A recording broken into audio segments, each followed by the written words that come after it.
Hi, I'm Erin, the long-term care SLP.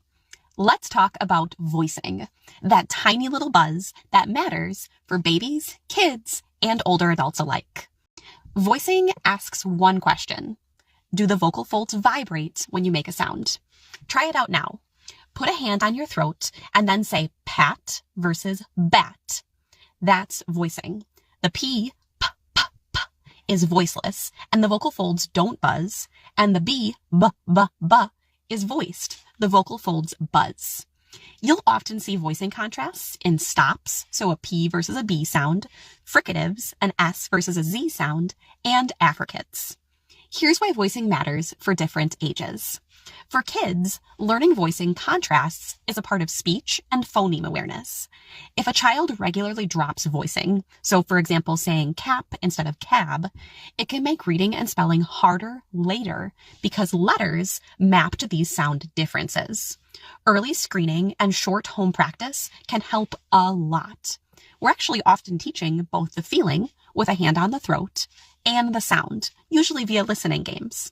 For older adults and long-term care residents, so for example after a stroke, for those with Parkinson's disease, or with general frailty, voicing can change because of weak breath support, reduced vocal fold closure, or motor planning issues.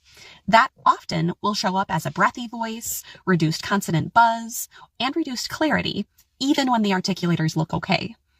Therapy often focuses on breath, safe voice exercises, and practicing meaningful words and phrases, especially with Parkinson's disease.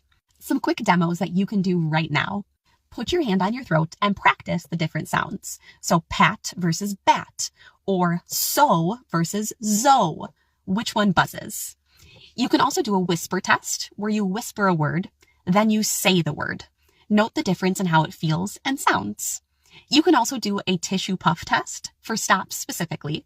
So hold a tissue at the lips, the P will make a puff, and the B won't. So p versus b. Red flags to look out for.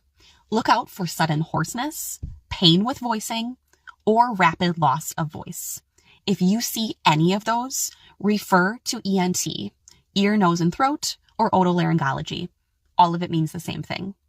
If a child's voicing pattern is persistent and impacts intelligibility or learning, schedule a screening with an SLP. Follow the LTC SLP for more educational content.